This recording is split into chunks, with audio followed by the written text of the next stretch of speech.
Yes, it's time for another episode of Mr. Nailsin's Wednesday Comics because, well, it's Wednesday.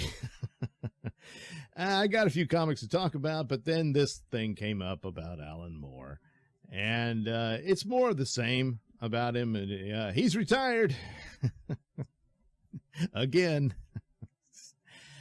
I only because it's Alan Moore that he did some interview where he goes on about that superhero comics, and for adults who enjoy them, there's something wrong about that, and that it leads to a kind of infantilization that can very often be a precursor to fascism. Well, first of all, Alan Moore doesn't know what fascism is, and he would foolishly endorse it and follow through with it, because fascism doesn't cut taxes, Alan. Fascism doesn't allow free speech, Alan. Fascism doesn't believe in private property. On paper, for a certain few, but ultimately, you know who's in charge. That's the only real difference between fascism and a socialist economy. A socialist economy, in its pure form, is, nationalize the means of production. I mean, it's all state-owned. Well, in fascism, technically on paper, you still own your business, your company, what have you. But the regulatory regime is such that if you step out of line, it's all over. So, yeah, whose side, especially with America predominantly, the tech companies, which party do you think they side with? Yeah. All of this is some foolish reaction from his part on, of course, Trump got elected. Yeah. So, boy, I tell you, voting is a real threat to democracy. And it just showcases the obvious that Alan Moore was always a guy who, was a big fish in a little pond of comic books, and makes him a giant there. And he was really good at what he did when he expanded on these characters. He could give them depth and credibility within the personalities portrayed there, even if the plot and stories themselves weren't necessarily all that great. I mean, there were some clever plots here and there, but even his ultimate, Watchmen is seen as his big achievement. Yeah, plot-wise, it's not that big of a deal, But the atmospherics and the story structure of it is brilliant, and of course, his ability to make each one of these characters just seem so real is, a credence to his talent, his abilities. And especially in the odd thing about it, when you look about like a lot of the left-leaning artists today, if you can even call them artists, can't do that. They can't do well-defined characters like that Alan did. So, Alan would publicly say, if you like Rorschach, I don't want anything to do with you, because that's a nasty guy. And Rorschach's very popular. He's probably the most popular character from there because he's just so damn interesting. But, he's got a point. I mean, the guy he's a broken man. He apparently doesn't bathe, so you wouldn't want him around. But in the end, he's more or less right, I mean, this horrible crime takes place, and they're like, oh, geez, well, I guess we all have to be quiet, which is another, the idea that nuclear Armageddon was, boy, it is now. Gee, who's pushing for that, Alan? But at the time, that was the idea, because it was all Reagan era stuff, and oh my God, he wants to start World War III, and then the opposite happened. You didn't need a plot from Ozymandias to make it happen. There were no aliens involved that I know of, or fake ones, what have you. No, it didn't have to do any of that. But nevertheless, that was the feeling at the time. I remember I was there, and it's very much, Watchmen is very much of that era and that time. But that's what dates it. But in and of itself, it's fine for the motivations and whatnot. The odd thing about it is there you have Rorschach, who is this right-wing guy, conspiracy theorist nut. And then on the other end of it, you have Ozymandias, who is very telling of leftist power today. He'd fit right in today. And he's the villain. He's just people are just livestock to him. But his ultimate achievement, he's the true Alexander the Great. He did it, and all that sort of stuff. But Alan was able to do that, even though in reality, he's more on Ozymandias' side. Yeah. But his skill and ability he doesn't betray his talents and ability to craft these human characters, unlike the left today, who can't do that. It just can't.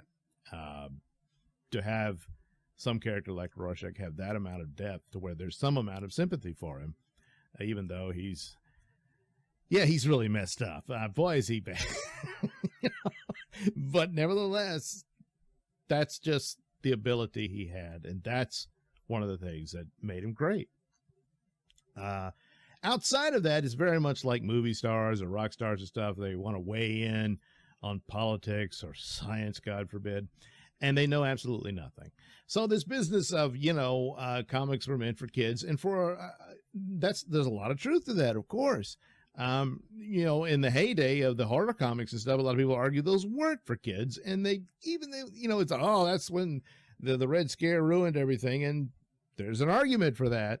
But at the same time, little kids reading stuff about people getting murdered and stuff, you probably wouldn't want to do that. Of course, it's the parents', purview to deal with that, so an absolute ban or censorship wasn't necessary, but it happened anyway, which oddly enough probably saved the superheroes as a genre for comic books. But this idea that you can't read the comic books, or they can't dominate the movies. Well, the movies were going to crap anyway, primarily because, the Church of Woke has pretty much ended comedy and whatnot. So it's very difficult for genres to perform and something like that. The superheroes were keeping Hollywood afloat. But then again, maybe that's a bad thing. You never know. But anyway, all kinds of stuff. You can, even before the superhero craze happened, you can go back to what was the previous fads of science fiction. You're not going to be able to argue that science fiction is only for children. The gangster stories, and a lot of kids like to play cops and robbers and stuff like that. Well, then again, I guess it's only for kids. Obviously not. The Godfather and so great classics of true art came out of those stories. And then, of course, the cowboys. So that dominated American cinema for decades. That's only, and sure, gangsters and cowboys were real. They really happened. But the cowboy, the Western, occupies a time that's less than 20 years, maybe. It's because of America didn't have a long-winded background like Europe did with their medieval and then ancient times and stuff like that. But even all of that is still material for fantasy and escapism, which is all it is. So to immediately go that this is some big threat so that he can pose as some giant intellect on it is ridiculous. And infantilizing, look at him. He's what is this, his chair of magic? Because he thinks he's a wizard and all this stuff and practices magic, and he flooded his Promethea books with that. That's all it was a tour of that.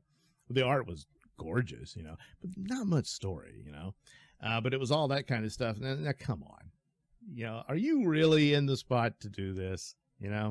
His other argument, being upset that about what happened to Watchmen. DC claims ownership of it, and he was upset about that, so he walked away. And that whole thing. And then they did they were going to revive it and do their prequels to Watchmen. I didn't really have that big of a problem with it. The best one that come out of it was Darwin Cook's Minutemen. That was a good one. Jay Lee's Ozymandias. The story kind of fizzles, but the artwork is just absolutely beautiful. And just for that point alone, I'm glad it happened. The other books, you could take it or leave them. They were fine, but they weren't anything spectacular. But his argument, I think he made the statement that no one's asked for a sequel to Moby Dick. Alan, you never wrote Moby Dick, so you don't have one. I don't mean that like that, but I mean, you never wrote... anything comparable, and you weren't going to get there. But at the same time, he was making that argument. What was he doing? He was doing League of Extraordinary Gentlemen, which are all based on these characters that are granted in public domain, but if you're going to ask if those creators would want them to be a Invisible Man teaming up with, what's her name, Harker from Dracula and all this type of stuff to take on, and Mr. Hyde to take on the Martians from Mars from War of the Worlds and all that sort of stuff. No, I don't think they would have appreciated that. It was theirs and their stories alone, and then you did all that. Now, people had fun with it. It was cool and stuff.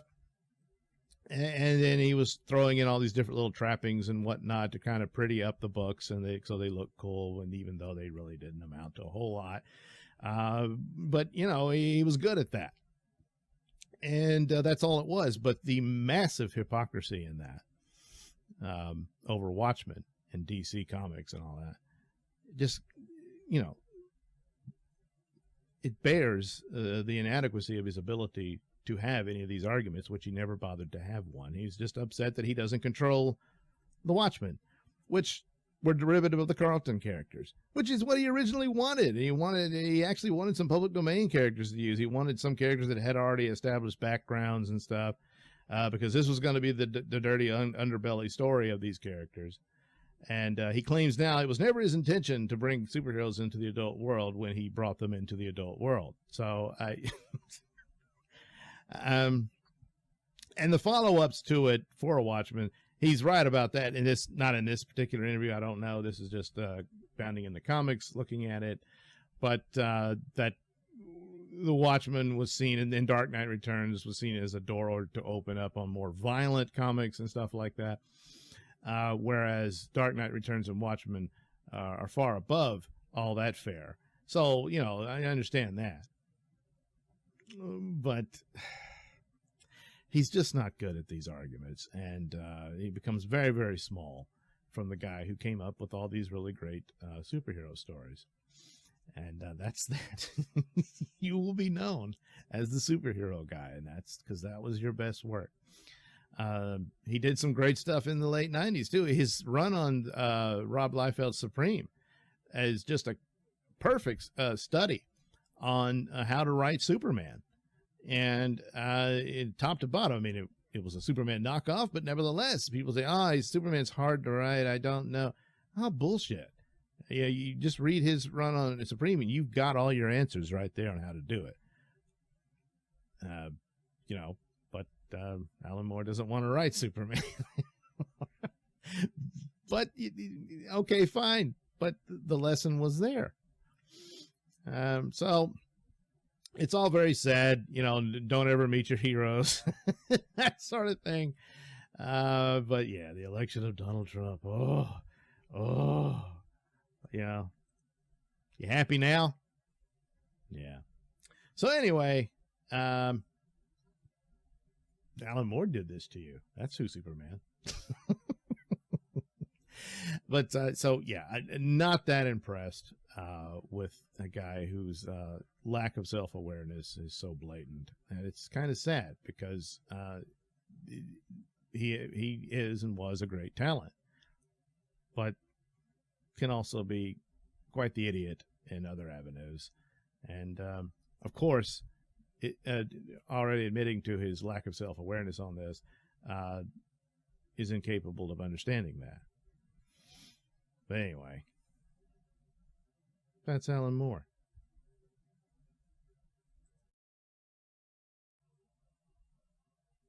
So for the comics that I read, once again, world's finest, easily the best of the batch, and they introduced this new character. I think this is something of a take on the original Hypernova outfit for Boy Thunder. And he basically a guy who's living out the Superman story, and that his world was destroyed. His parents saved him, and but it was an alternate Earth. It died, and then the journey gives him superpowers. And so Superman's very taken with this, wants to help the kid. and stuff like that. Robin's trying to help him out because they're of the same age, so he's trying to, try to make him feel as comfortable as possible. Batman's trying to help too, but of course he's, emotionally bankrupt, unlike his wallet. So it's pretty good. Some pretty emotional things where he meets this world's version of his parents, and it doesn't go well. And so it's a bit of a cliffhanger, and there's Superman going to help the boy out. And I'm not paying attention to where the camera is. And so it's the art is great. The story it's fine. It's classic.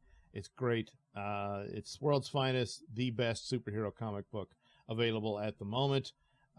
Just wondering when the ball's going to drop and they destroy it. That's probably inevitable. Sad but true.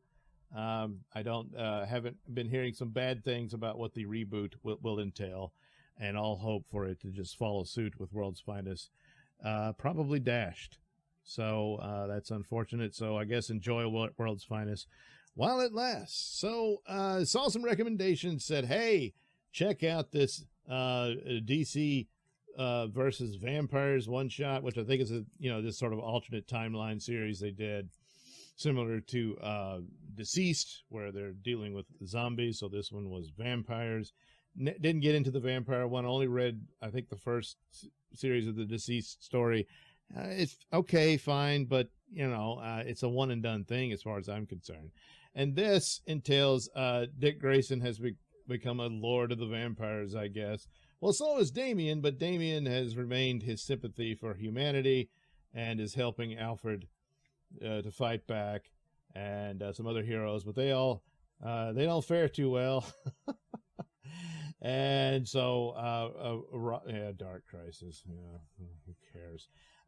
So Robin goes up against Damian, and it's all very sad and stuff, and I guess that's about it, is the relationship between the two. I didn't see why this was worth a mention.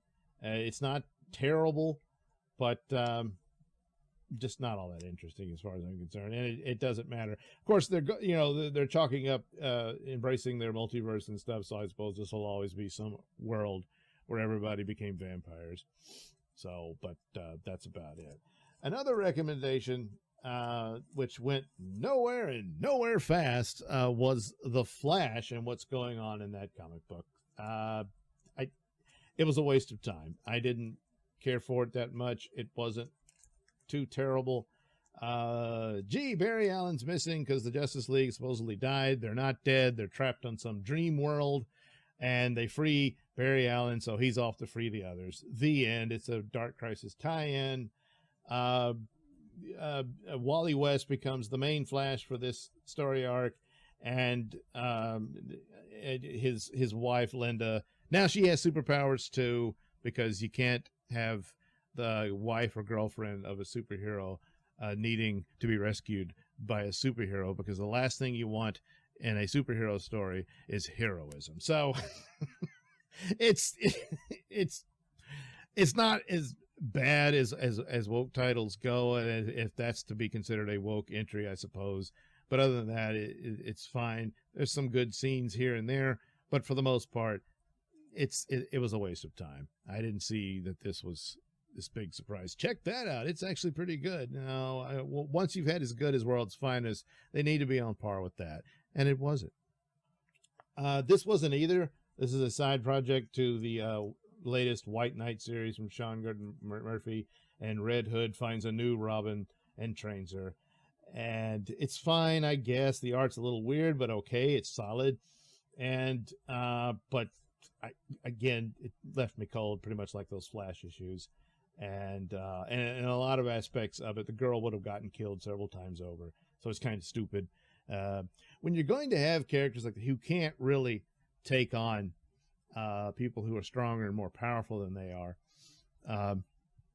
you need to consider that in your story to make it credible. You need to go approach that, and that she's clever with traps, she's got gadgets, she's figured something out, and go that way.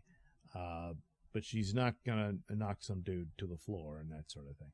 So anyway, another one of those idiot things, and it gets kind of disturbing. I mean, you're putting this girl at risk, and I mean, granted, it's Jason Todd, and he's always supposed to be this a-hole Robin, and for whatever reason, Murphy decided in his version Jason Todd was the first Robin, which for what reason, I don't know. I guess he forgot. Whatever. Anyway, finally, the big prize. Yes, Red Isom or Isom. I don't know. And the art is solid. It's not one of these spectacular styles that as soon as you see it, you know who it is and that type of thing. But it's solid, it's professional, it's well done. And this is very much an introductory story. So a lot of characters show up in their places. Some of them are very brief, but I'm sure they'll show up more later on. And that's that. This is a situation that once again with these, this wasn't an Indiegogo campaign. This was completely a Ripper versus campaign, but still the scenario is the same, where you've got this book and then, it's a bit of a cliffhanger, somewhat. The big rumble will be perhaps in the next issue, maybe even the third. But it sets things up for it. You meet Avery, the main character, and you get some details of his situation. And there's all kind of telltale signs of other things coming. And then brief introductions of some other characters in the series that he'll expand on, because Eric July wants to he is building his own comic book universe, so there will be other characters and that live in that universe, so that'll be interesting to look forward to. So there we go. Of course, the big thing is the achievement that he did. I don't think it reached quite 4 million, but damn close to it. For a first comic book campaign. And of course he had this reach and everything, so you factor that into it. But very impressive, and shuts down the idea that one of the excuses was that the market had shrunk so much that explains a lot of comics not selling well and whatnot. No, the comics that weren't selling well because they were terrible, and people went elsewhere, and this is where they went.